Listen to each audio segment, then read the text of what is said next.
Welcome to Bloodline Files, your portal to the strange, the terrifying, and the cursed. Tonight, we step into the shadows of a ritual whispered about in hushed tones, feared even by those who claim not to believe. It is called the Midnight Game, an ancient folklore ritual said to summon an entity known only as the Midnight Man. Whether you believe it's a tale of pagan origin, or just a chilling urban legend, one thing is certain: once you begin, there is no turning back. This is not just a story, it is an invitation to darkness. The Midnight Game is said to have its roots in ancient pagan practices, once used as a form of punishment for those who broke spiritual laws. Legends claim that violators were forced to summon the Midnight Man, an entity of pure darkness, who would stalk them through the night. The ritual eventually spread through whispers, crossing cultures and centuries, surviving as a sinister folklore. Today, it circulates mostly through online forums, creepypasta archives, and whispered dares between friends who think they can outlast the terror. But even those who laugh at it admit there is something deeply unsettling about the rules, the warnings, and the stories of what happens if you fail. It feels less like a game and more like a death sentence disguised as entertainment. The ritual must begin precisely at midnight. To play, you need a candle, a piece of paper, something to write with, a pen or needle, salt, and a wooden door. On the paper, you must write your full name. Then prick your finger and drop a single bead of blood onto the paper you're offering. At exactly 11:59 p.m., place the paper before the door. Light the candle and knock 22 times, the final knock striking as the clock hits midnight. Then open the door, blow out the candle, and close it again. By doing this, you are said to invite the Midnight Man into your home. Relight your candle immediately, for the flame becomes your only protection in the darkness that follows. From this moment, the game begins, and your survival depends entirely on your ability to outlast the night. The rules are strict. You must keep your candle lit. If it goes out, you have 10 seconds to relight it. Fail, and you must quickly form a circle of salt around yourself to keep the Midnight Man at bay. You cannot sleep, you cannot leave your home, and you cannot use electricity as a light source. The only illumination allowed is your fragile candle flame. Most importantly, you cannot stop playing. Once the ritual begins, you must continue until exactly 3:33 a.m. Breaking the rules is said to invite punishment, worse than death, with stories describing visions of shadowy figures, terrifying hallucinations, and even physical harm. Survivors say the Midnight Man is a cunning predator, always just behind you, waiting for the smallest slip. But who or what is the Midnight Man?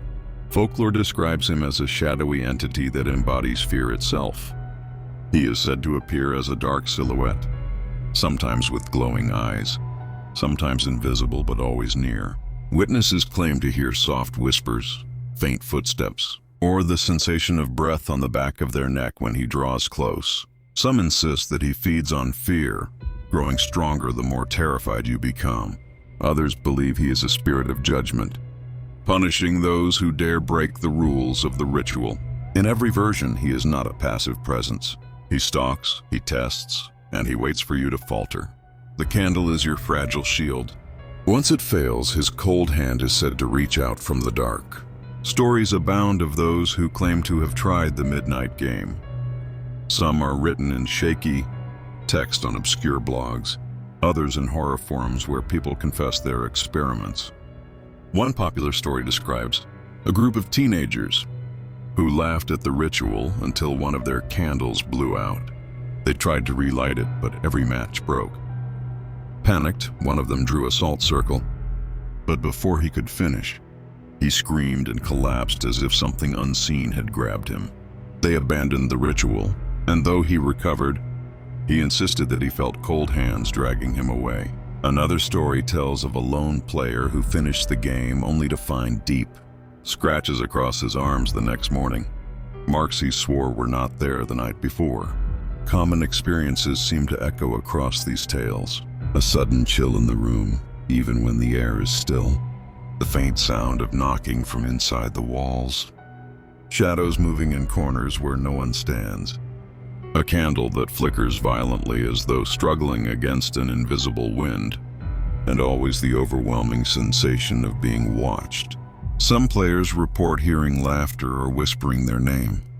Others describe waking hallucinations, like seeing a figure standing in the corner, only to vanish when confronted. These similarities have made the Midnight Game one of the most feared rituals in dark folklore, its legend spreading faster than ever in the digital age. Skeptics dismiss the Midnight Game as nothing more than suggestion and paranoia. They argue that staying awake in a dark, silent house at midnight, guided only by candlelight, naturally breeds fear and hallucination. The brain, deprived of light and overstimulated by expectation, begins to invent threats. Yet even skeptics admit there's something unique about the way the rules align with primal human fear's darkness. Isolation, silence, and the dread of being hunted. Some psychologists suggest that rituals like these act as modern rites of passage, a way for people to test their courage. Paranormal believers, however, say the consistency of experiences proves that the Midnight Man is more than imagination, that he is an entity who thrives on the courage of those foolish enough to invite him in. The Midnight Game is not the only ritual of its kind. In Japan, there is Hitori Kakurenbo, or one-man hide-and-seek, a ritual where a player hides from a possessed doll.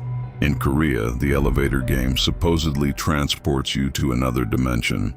In the West, legends like Bloody Mary and Ouija boards echo the same themes of summoning something dangerous. These rituals, separated by oceans and cultures, share uncanny similarities: a strict set of rules, a dangerous entity, and dire consequences if you fail. Folklore scholars argue that such stories reveal a universal fear that humans, across all cultures, have always whispered warnings about crossing boundaries between the natural and the supernatural. Why do people still attempt the Midnight Game knowing the risks? Some say it is curiosity, the thrill of testing fate. Others believe it is a way to confront fear, to feel alive in a world that often feels too ordinary. Folklore thrives because it taps into the deepest layers of our psyche: the hunger for mystery, the need to explore the forbidden, the attraction to danger. The Midnight Game represents all of these. Whether it is real or just a story, the act of playing forces participants to step into a nightmare of their own making, where every flicker of the candle and every creak of the floor could signal their doom. As the clock reaches 3:33 a.m., the Midnight Game ends. Survivors are instructed to extinguish their candle, breathe, and carry on as if nothing happened.